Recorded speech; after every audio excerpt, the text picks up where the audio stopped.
Good morning, happy Mom's Day to you moms, and especially to you grandmoms, and to you moms that want to be. It's good to have you here. Some of you know that my wife has a business, and it's been crazy busy the last few weeks.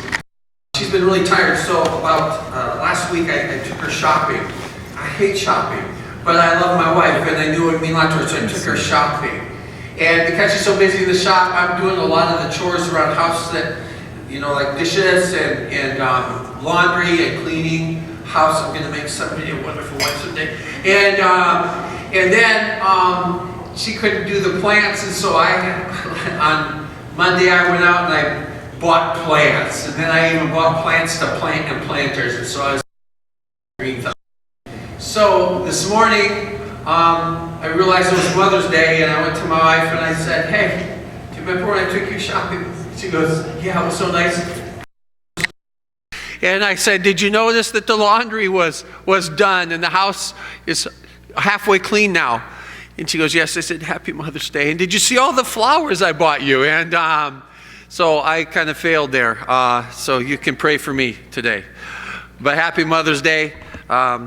Yvonne and I have been married almost 34 years now, and she has been an incredible mom and grandma and a wonderful wife. We're starting a new series today, and it kind of comes out of conversations I've been having the last few weeks. I would say over the last maybe 6 to 8 weeks, I've been in several conversations with people regarding relational conflict and relational issues. And they are either in conflict with a loved one, albeit a spouse or a child or a parent or a sibling or somebody who's very close to them, or there's been an unsolvable issue at work with a boss or a co-worker, sometimes school with a fellow student or a neighbor. And I'm surprised that what has happened in the majority of those conversations, after deep and long discussion of the issue and the options, we had to come to the conclusion that it was improbable to rectify the matter because the person involved was simply unhappy. It wasn't just with the situation. The conflict was with a person who was unhappy in life. They just weren't happy. So I want to start off this morning by asking you this question: are you happy? There is a journal. It's actually an academic peer-reviewed journal, and it's called the Journal of Happiness Studies. For real. It doesn't surprise you with internet today. But what they try to do is they use tools of research to figure out and understand what makes life flourish, what makes people happy. And I found it very interesting reading several of the articles that I read. They have found out that there's several things that affect a person's happiness. Things like weather. If a person keeps a journal, a diary, it would be the more feminine businessman journal. You keep a journal, you have an opportunity to put things out there and to talk things through to yourself and to recall. And it actually makes people happy. Issues of health or preventative care. Issues of marital effect upon children, different issues. It's very, very fascinating. But this is the thing that jumps out at you. When they looked at what distinguishes quite happy people from people who aren't so happy, they found there is one factor, one difference that consistently separates the two groups. Any idea what that might be? What is the one factor, the one difference that distinguishes more happy people from people who are less happy? I want you to turn to the person that you're either sitting with, maybe at your table, for about 30 seconds to 60 seconds, and take a guess at what you think that might be. All right?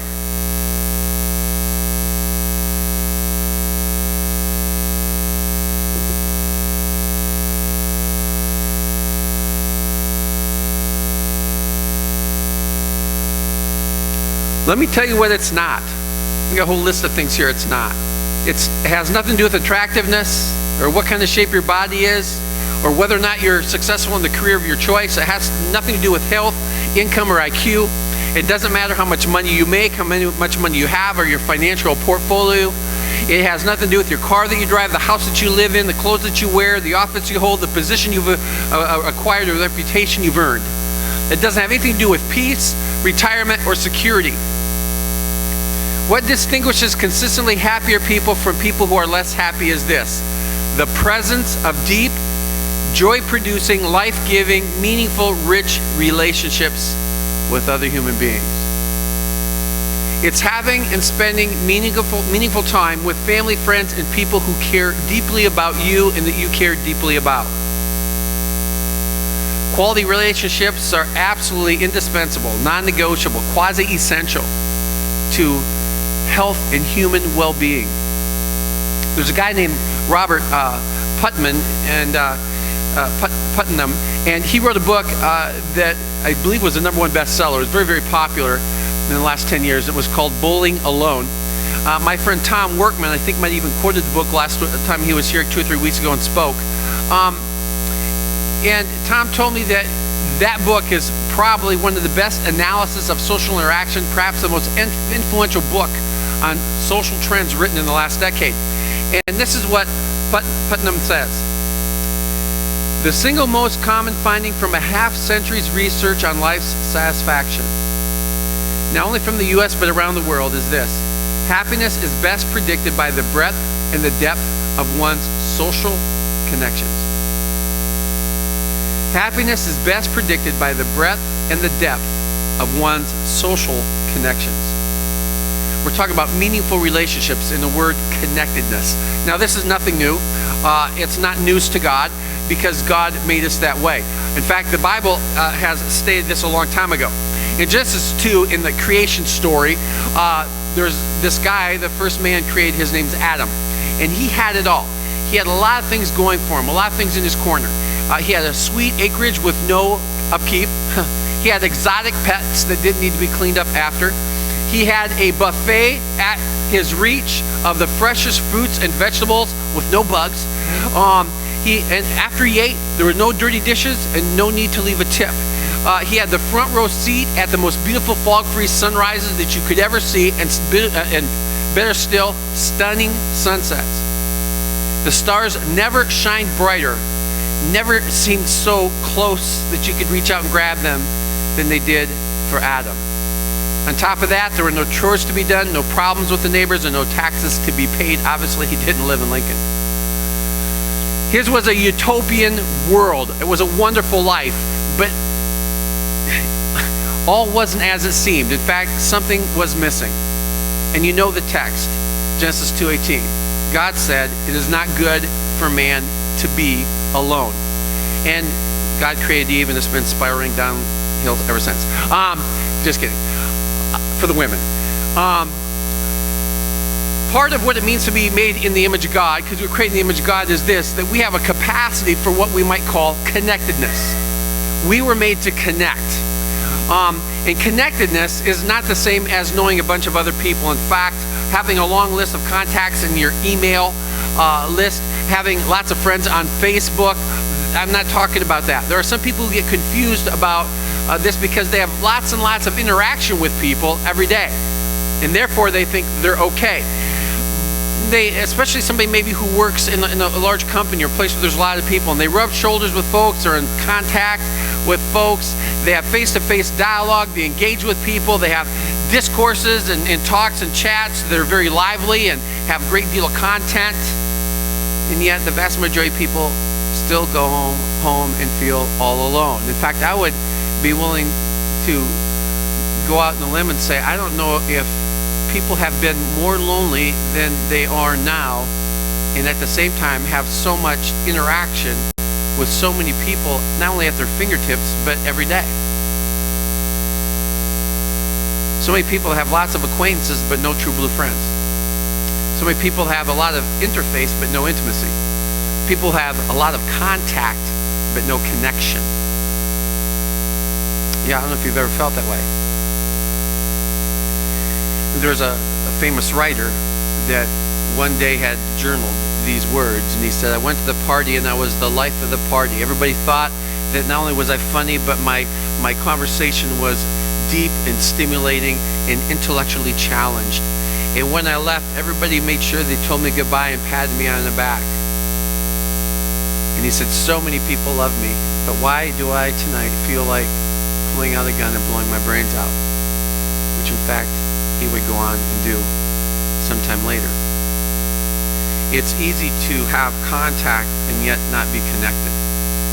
Some of you have been in relationships where you shared a house, but there was no relationship. So you know what I talk of. I don't know if you knew, but when we set out to start this church, Rivertree, there was a couple of verses actually that we drew our names from, and they both come from the Old Testament. Proverbs 11:28, and I love this. It's from the Message. A life devoted to things is a dead life, a stump, but a God-shaped life is a flourishing tree. And it's this idea that we get life when we're rightly connected with our Creator. But it also, if you know anything about the Bible is very clear that there are really two priorities, and that is to love God and to love people, and those are inseparable. And when Jesus was asked, what's the greatest commandment? He said, to love the Lord your God with all your heart, your soul, your mind, your strength. And the second, he said, is like it, to love your neighbor as yourself. We were built for a vertical relationship with our God and a horizontal relationship with people. That was one verse. And the second verse comes from Jeremiah. It says, blessed are those who trust in the Lord. They are like trees planted along a riverbank with roots that reach deep into the water. Such trees are not bothered by the heat or worried by long months of drought. Their leaves stay green and they go right on producing delicious fruit. And both of those metaphors, both verses have metaphors that talk about this relationship with God being life-giving. And yet Scripture also adds to that we're social beings created to connect with other people. Now, Paul in the book of Ephesus, he writes to the church of Ephesus, and he too talks about this double connection. In fact, he likens it again to a metaphor of a tree. He says, Christ will make his home in your hearts as you trust him, and your roots will grow down into God's love and keep you strong. Another translation says will grow down deep and keep your relationship with God strong. But this illustration also has, again, a second part. And that is not just are you a part of this tree, you're connected to God, but you're a part of a tree that has many roots, and you're connected to those other roots, other people who are deeply connected to him. A tree's strength is in its roots, and if it doesn't get its roots down deep, you probably know this, it will die.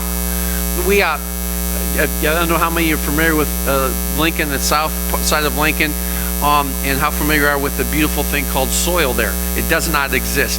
When they put a lot of these housing places, they would scrape the soil off and they would fill it in kind of with the clay. And if you know anything, if you've ever had a fish or cat or dog die and you tried to bury in the backyard, you know where I'm going with this. You got about 6 inches of soil, and then you got clay. And it just sticks to the shovel. And so when you plant a tree, you got to go deep to try to get a little bit lower than that clay, but you also got to get some dirt around that. And we planted 4 trees. Didn't plant them, we bought them and we stuck them in the ground. And if you're in our neighborhood, you'll see a lot of trees as they grow, the roots start to come above, trying to look for soil to plug into. And I remember we had this one tree that we planted. We actually had gotten this tree from a gift from a previous church, and then we moved and we transplanted the tree, and then we moved and transplanted the tree. And so it wasn't doing really well. It just didn't look well. And I remember I asked this guy to come over and take a look at our trees, especially that tree. And so he comes over and he kind of moves it and he goes, do you trust me? And I go, yeah. And he goes, boom. And he just broke it right off at the roots. And he goes, this tree's not going to make it. I mean, he just broke it right out of the ground. I was like, wow, that was a gift. He goes, it's dead. Okay, this tree wasn't going to go very long. And he said it didn't get its roots deep enough and it had no hope. And it's disease. You need to have deep roots. And again, it's not just this vertical thing with God. It's this horizontal connection with people. Now, have you ever noticed, it's all of us here, maybe not you, but I shouldn't say that, we're going to be careful, but have you ever had a real best friend? And maybe you don't see him, but then you see him, and then when you see him, even it doesn't matter how much time has passed, you get back together and you pick up that friendship right where it left off. And maybe you're walking somewhere, and then the conversation is just deep and rich and spontaneous, and sometimes it's quiet, which is okay. But you're with them, and then when you leave their presence, you just feel energized. Ever had that? You ever had the other kind of person you hang with, and when you talk and stuff, you feel like you're walking on eggshells, and it's hard work, and when they leave, you feel like somebody sucked the life clear out of you. You feel like I gotta go to bed, got to take an upper something because they suck the life out of you. We all need those kind of people that are deep and safe, that we connect with, that we can share our heart with. And when we do that and we meet that person and we're with them, it's like our soul gets fed. There's just something in our deep inner person that they minister to.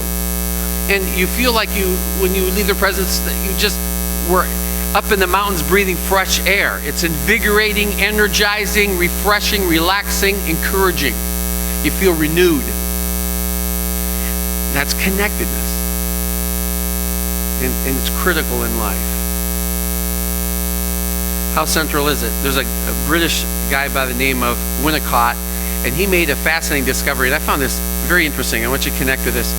He found that children who play in close proximity of their mother are more creative in their playing than those children who play at a distance from mom. He went on to say that children are naturally curious, inventive, and will take risks only when they're in a circle of connectedness. And so I want you to imagine if there was a circle here about this big around, and in that circle is this mom and her tot. And I don't know how a child defines that, but when they feel like mom is close, that they are safe. And they're willing to take risks. They're more creative. They feel free. They feel protected. They feel cared for. They feel loved for. And so this circle has a huge impact on the child. In fact, they said this: when the child is in the circle, these childs take risks more often and earlier in life than their counterparts. They have more energy. They are healthier and more resilient. And they laugh more, and if they fall, they have a tendency to get right back up if mom is close by. However, a child who feels outside the circle tends to withdraw and pull in to themselves. They don't take risks. They don't step outside the box. They don't feel safe. And if they fall down, they don't get up. And they don't laugh as often.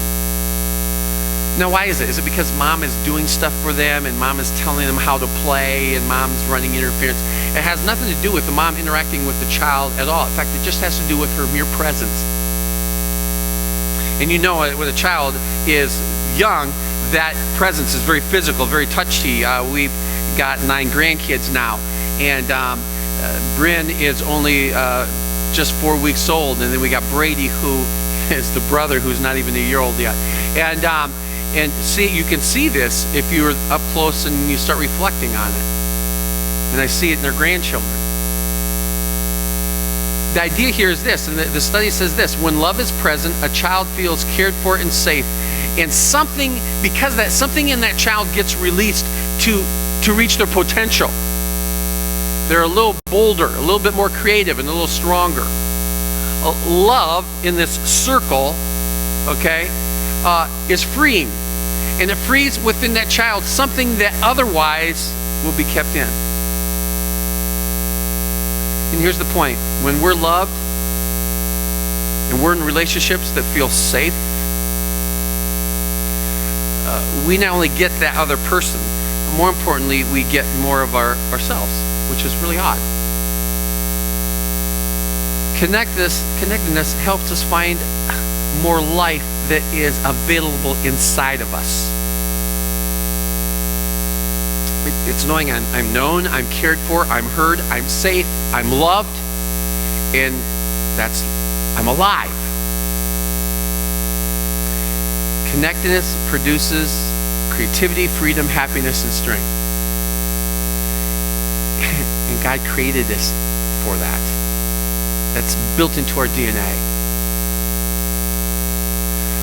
But what happens when we're not connected? What happens if that lacks?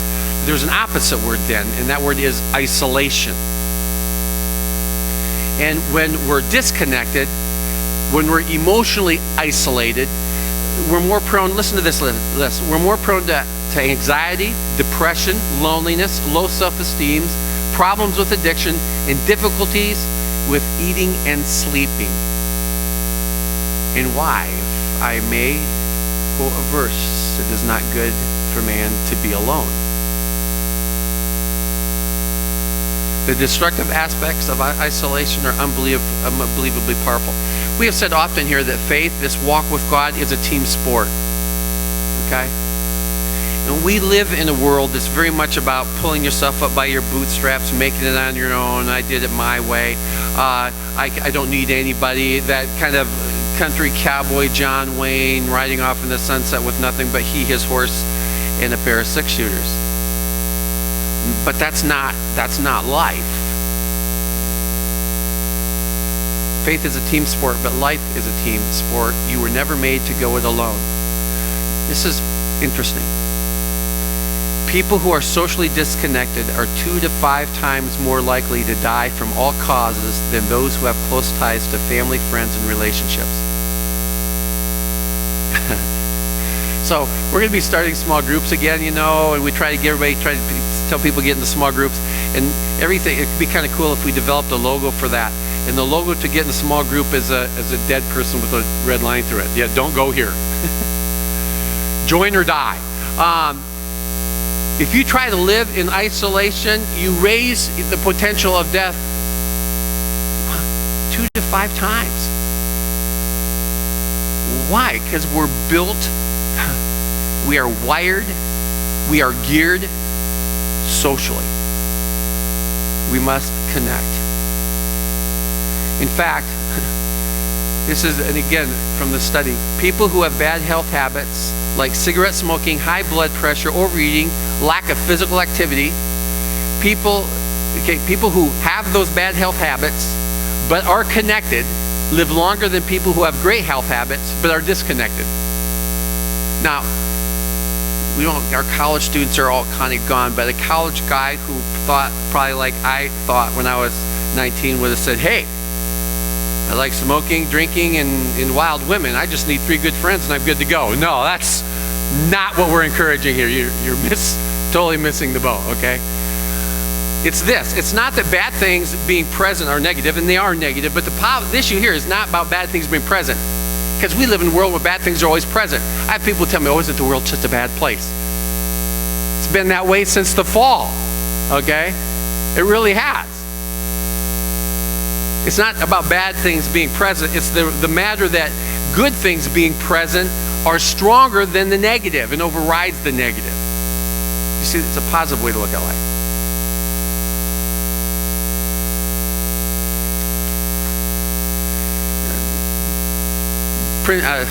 One of my favorite guys in history is Winston Churchill. And there's this book I want to buy, but it costs like $1 million, I swear, at Barnes & Noble. So like some of you, I'm trying to read it while I visit Barnes & Noble, which is actually very spiritual, because they have a little church there called Starbucks. And then you can read the books for free, and it's pretty thick. But I am just fascinated with Winston Churchill, and we'll probably in this series quote him several times. But he's kind of the poster boy for a guy who had bad habits but lived a long life. But he was deeply, deeply connected to his wife and family and to his friends. By the way, Winston Churchill, if you know anything about him, the guy was brilliant. He was an orator. He kept Britain from succumbing to the pressure of the bombing raids and the pressure to give in to surrender to Nazi Germany. Amazing fortitude. He was the man for England during some very dark moments of the Second World War. But he was also very, very funny and very satirical. But he wasn't the kind of guy that you wanted to go into with a battle of wits, because you're probably going to take a whooping. But there was one woman who couldn't learn this, who was in Parliament, and her name was Lady Astor, A-S-T-O-R. And she didn't like him, and she was kind of self-righteous, a little bit smug, a little legalistic, and she was always taking jabs, which you would think she would learn, because he would just eat her lunch. Like one time, she was arguing with him in Parliament, and she stopped in the middle of this argument and said, if you were my husband, I'd poison your tea. I'd poison your tea. And he smiled and said, if you were my wife, I'd drink it. Winston won, Lady Astor nothing. Another time during a really difficult, stressful moment in the Second World War after a terrible bombing, and everybody was really down, and the heaviness was on Churchill's shoulders. He came to Parliament a little inebriated. He was a little bit drunk. And Lady Astor, in the middle of his talk, stood up and said, Mr. Churchill, you are drunk. The place got quiet, and he said, Lady Esther, you're ugly. Tomorrow I'll wake up sober. And very sharp guy. But he was the poster child of a guy who had bad habits. In fact, I would say of all the pictures I've seen of Winston Churchill, at least 80% of them either has a cigar or a drink. There were two of his, and not only that, he didn't sleep well, he didn't handle stress well, he had terrible eating habits, and when he ate junk, and he never exercised. And yet he lived to the age of like 94.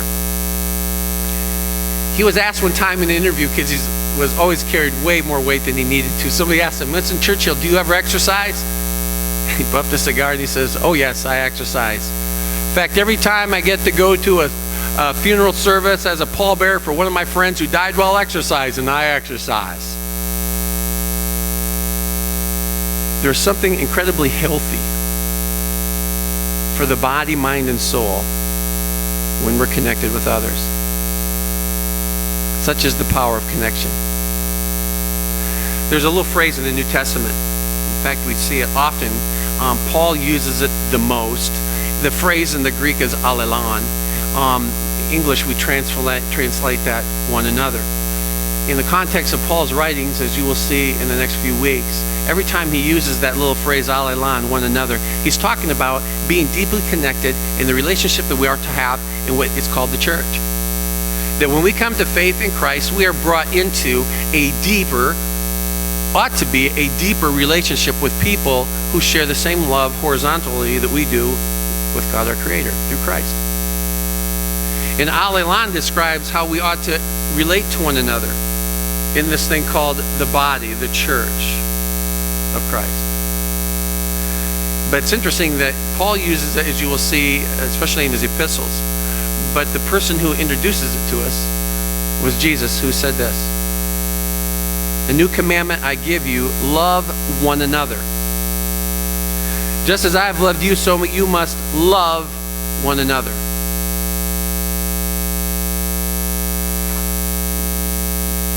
Loving one another as Christ asks us to, as Christ commands us to, as Paul stresses that we do, ought to bring us into this circle of connectedness that not only brings health and vitality to our faith, but brings health and vitality to our very bodies, mind, and soul. Because we were created to connect. So for the next few weeks in this series, I don't even know what the title is, what every life needs or something like that. We'll think of that later. But the bottom line is we're going to be talking about what does it mean to get in this deep circle of connectedness? What does it mean to be a person who breathes life into others? What does it mean to love one another as Christ loved us? And that's what we're going to be talking about. So I want you to be thinking about that. Are you happy? Maybe one of the reasons that you really struggle right now, and I tell you what, I understand loneliness. Been there, done that.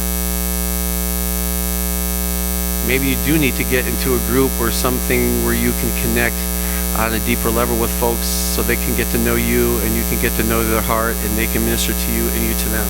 There's something incredibly invigorating and healthy about that. And how are you doing as far as being a person who breathes life into others? Let's pray. Connectedness, God, you created us all for it. There's not a person here who hasn't felt the sting of loneliness. And there's not probably a person here who hasn't had moments of deep connection with another human being and felt the life and the energy that gives. You have wired us to connect, to belong. You have built in us this capacity to not only be deeply connected, but to be a person who breathes life into others. So I pray in the weeks to come that we'll really ask ourselves those kind of questions. Where do we connect on deeper levels? Who are our true friends? Am I a true friend? What does it mean to love one another as you have loved us? Because that's the call that you have for us. Not just to love you, but to love as you loved us. Help us not only get our hands around that and our hearts around that, but help us to apply that and to practice it in our lives. And I pray this in Christ's name. Amen.